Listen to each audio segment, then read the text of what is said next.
everyone, and welcome to another program with Nonprofit Spotlight. As you know, Nonprofit Spotlight is a production of the Volunteer Advisory Committee here at Community Television. And every edition, we highlight a nonprofit doing really great work, and we're really lucky to have with us this show, the Circuit EPA. And with them, we have John Colleton, who is the Technology and Program Lead, and Michele Sharkey, who's the co-founder and interim Executive Director. Welcome, John, and welcome, Michele. For people who aren't familiar with you and your background, Michele, why don't you begin and tell us a little bit about yourself and how you got involved with this great work? Oh, absolutely. So I actually have been working with John in the East Palo Alto community for 30 plus years.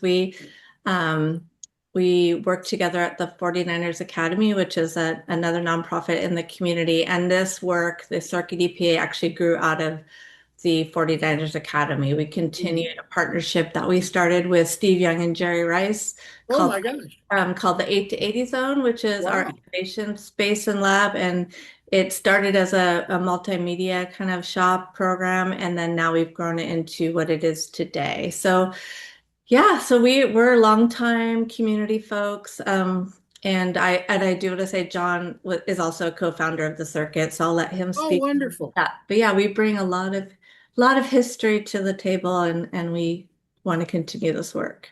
History and experience. John, tell us a little bit about yourself.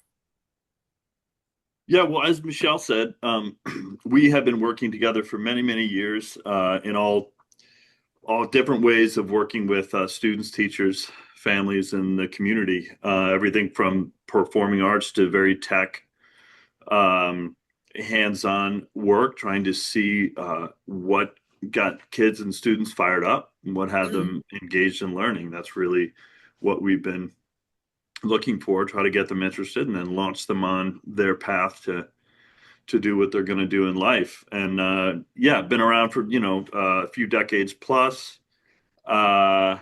And we've kind of taken all that experience and all that knowledge, and a few years ago founded the Circuit EPA to try to bring all of that learning and experience into the classroom directly on campus for students. Oh, that's terrific. And I'll read, if I may, from your website and your mission statement. It's to ensure students in East Palo Alto have access to immersive learning experiences. Tell us a little bit more about that. Want me to take that one, Michele? Yep. Yeah, so we're trying, we bring the latest in technology, immersive technology, and equipment. VR is one of our most popular tools that we use. We have a lab on campus that is a science lab. We've transformed it into a digital lab where we have 8 flat screens going all the way around the classroom. We call that our immersive IMAX experience. We can provide content on there. We have VR headsets. We have 36 high-powered gaming computers, which you can kind of see me glowing behind me right here. And we built those with the students. And so we use all these different formats to engage students in learning, but in an immersive, vivid, multimedia, interactive way. Yeah, I think to add to that, it's like our goal is to really make learning engaging, relevant to our kids. We're still historically in public schools teaching out of old textbooks. So really giving kids access to this emerging technology, hands-on learning, and experiences they otherwise wouldn't have access to. So it's really about really making learning engaging, relevant, inspiring, and just giving that spark for engagement. Because if kids are engaged, then they want to learn, and it's just a snowball effect from there. Yeah, I couldn't agree more. And I was looking at your programs you offered, and this is interesting. One was AI and immersive learning. Everybody now is talking about AI. There's a really steep learning curve, an experiential curve for everybody about how it's going to impact society. How does that translate into what you do with the students? I'll start with this one, John, real quick, because I Yeah, think sure. if you look back historically, I think we missed the mark as a community or a country on social media with young people. And now here we are at the forefront of this, which AI will be bigger than, social media ever was. So if we can get in front of it and teach kids ways to use it that are ethical, that are safe, and then also help teachers learn the value. And it doesn't have to be a tool that kids cheat. There's so many different ways to be using AI. And what we were piloting this year was with our language learners and newcomer students was a program that had an AI avatar tutor so that kids could practice English with an avatar AI tutor, which was allowed that teacher to have immediately reach all 30 kids at one time instead of one-on-one and doing individual tutoring, that the kids were able to really practice their English speaking skills and fluency with an AI tutor. So that was one example. And then John can add more to that. Yeah, and we want to apply that to all the areas, the basic skill areas and instructional areas of our students' learning.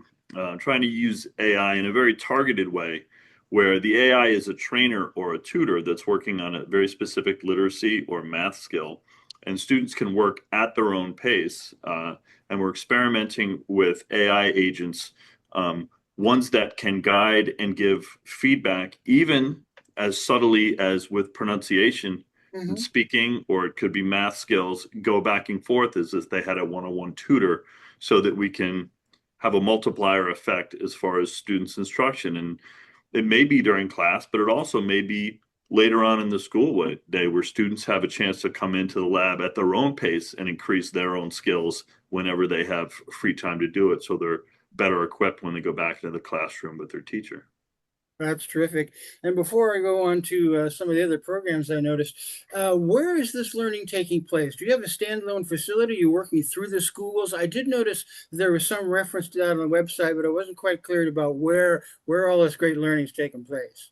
Yeah, it's actually on the school campus. So we have, as John mentioned earlier, the district has given us some old computer lab spaces that we then rebuilt in partnership with the Forever Young Foundation, Steve Young and Jerry Rice, to build an 8 to 80 zone. So that whole zone and that space is located on the public school campus. It's privately funded, and the programs that we run are also privately funded. So we work in partnership embedded in a public school. Well, it's a good opportunity then to mention the fact that you do accept donations, and how would people be able to contribute something to this great work if they'd like? You can find all of that information on our website. Which is terrific, by the way. Yeah. So people have a website. I'm sure that'll run at some point during the production once we get this finalized. But yeah, great time and great opportunity to do that. One other thing that I wanted to ask was that you mentioned the 880 program, and I noticed on your programs you had an 880 zone. Does that go all the way back to Jerry Rice and Steve Young? Is that's when that started, and still Right. moving forward Yeah. today?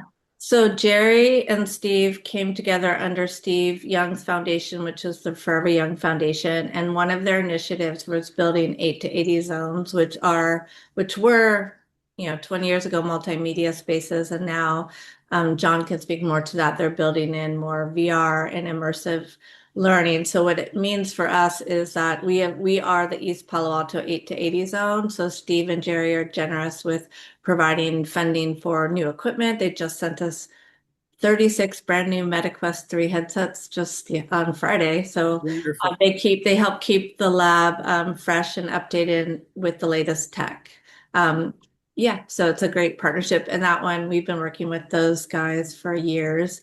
And this is what all of us, and this is also on our website, but all of our North Star is to build innovation center for the public school district, and that information is also on our website and renderings of what the space could look like, but would become like a flagship 8 to 80 zone with Steve and Jerry. You have more to add, John? Yes, and Steve and Jerry are unique in that, we've known them, and they've come to visit and see the center for many, many years. And so these computers you see behind me, when we asked them, they were going to provide computers, and we said, if you provide the computers just as parts, as individual components, then we can actually build them with the students. And oftentimes, and it's wonderful to receive donations, but people just want to send you whatever they want to send you. Steve and Jerry and the staff of Forever Young Foundation got it immediately. And they said, this is great. We'll absolutely do that. And we're able to do that. And the learning that came out of that and having kind of that direct content to discuss programming with them has really been just such a benefit to the partnership. And then they were actually able to come to the center and use the PCs and sit with students, and students even design video games on those PCs, and Steve and Jerry were able to participate with them. So that's just an ongoing relationship that's just been a foundation for the circuit as we move along. That's a wonderful experience for the kids, I'm sure. It'd be a wonderful experience for anybody, really. I noticed on your website you have a wide range of community partners. Are they predominantly from Santa Clara Valley, other than, say, Steve and Jerry? Yes, we are technically in San Mateo County, in the heart of Silicon Valley, but our primary partnership is with the Ravenswood City School District, which is the public school district supporting East Palo Alto, and they're are really our core partner, and everything we're doing is designed to support the public schools in East Palo Alto, in partnership with the district. Yeah, how did you form that partnership? What's the genesis of that? Again, I think it comes out of our collective history of working with the superintendent's just an amazing like leader and innovator, and we'll follow her anywhere. So we're just everything we're trying to do is to help move the vision of the district forward. So we're really, kind of created in partnership with the district, with our collective relationships and contacts, to bring in innovation and really the cool new tech that they wouldn't get otherwise. So are your the superintendent, your gatekeepers and policymakers out there, are they pretty forward thinking? I know this is not traditional learning, but it's certainly cutting edge and future oriented learning. Can I Yeah, take that one? yes, you may. Well, I like to tell people Yeah. that Superintendent Sidaria, I always like, was my principal when we started Oh, this. is She's that been in our right? district for years and years at every level, which one of the big strengths um, for her to be who she is for us as leadership in the district. And she saw the power of this work, 15, 20 years ago when it was multimedia on her campus.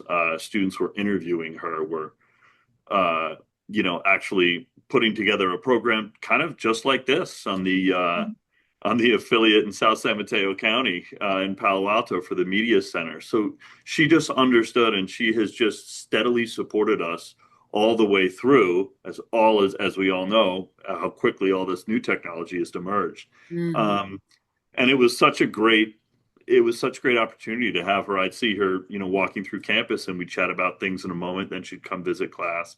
So she's kind of just been there all the way along as we've grown this. Um, and her trust in us has provided us to be side by side with teachers and principals um, now every day on campus. And I'm interested when I looked at your website as well. I'm sure that while there's an experiential kind of a learning technology aspect to this, there's also must be a social aspect to it for the kids. Is that what the club circuit is about generally? Yeah, that's actually very interesting that Yeah. that you asked that. There's an absolute cultural and social aspect of it. We open up the room even just at lunchtime for the kids to come and spend time with each other.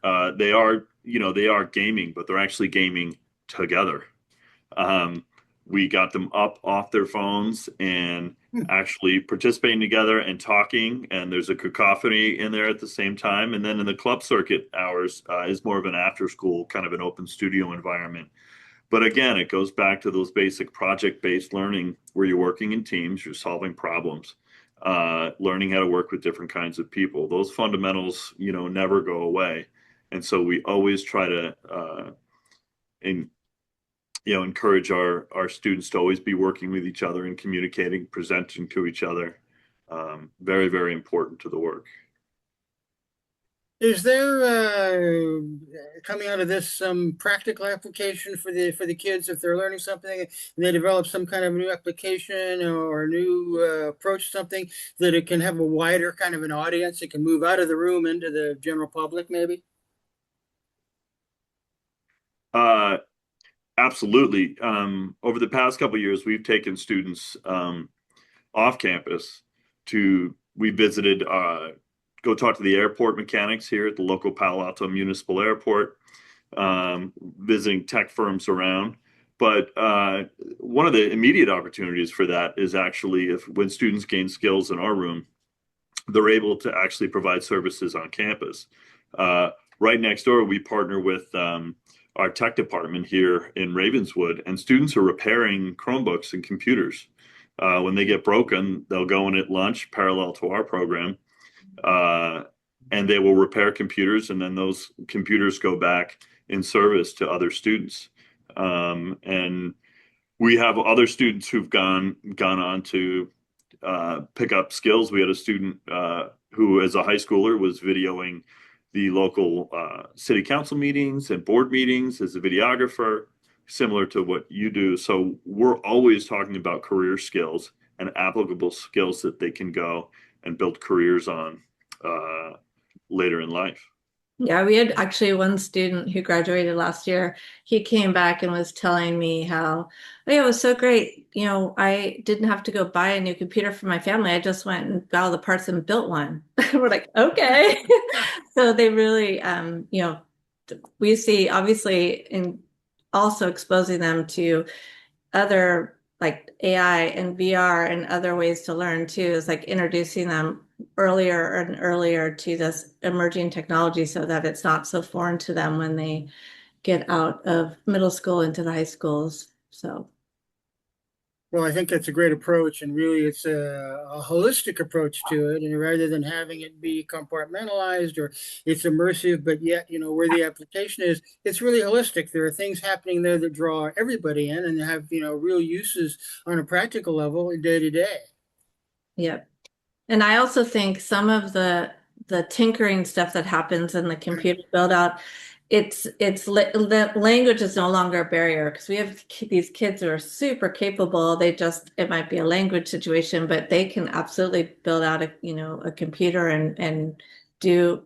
I mean, I've seen kids that I just assumed didn't understand anything because they didn't speak the language. They're brand new from Central America, and these kids ended up like John had them building a whole PC like faster than anyone. I definitely couldn't understand what they were doing, but it was really interesting to see how capable these students are. They have just come from, a different educational background. Yeah.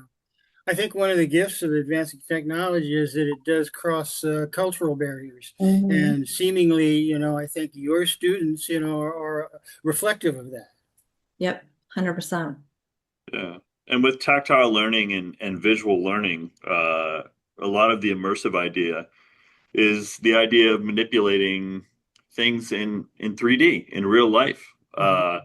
And that learning with your hands, learning how things fit together in a basic mechanical just sense of things. And that goes a long way as far as problem solving. And it kind of funny that we started this entire program in the classroom constructing these computers because that was really the fundamental of we built a tool.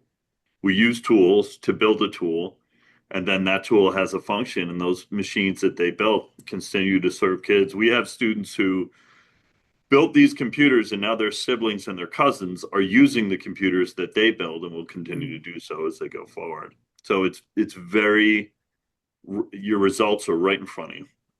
Yeah. And not to be like, too cliche, but we really believe every student deserves access to the technology that's shaping their future. Absolutely, yeah.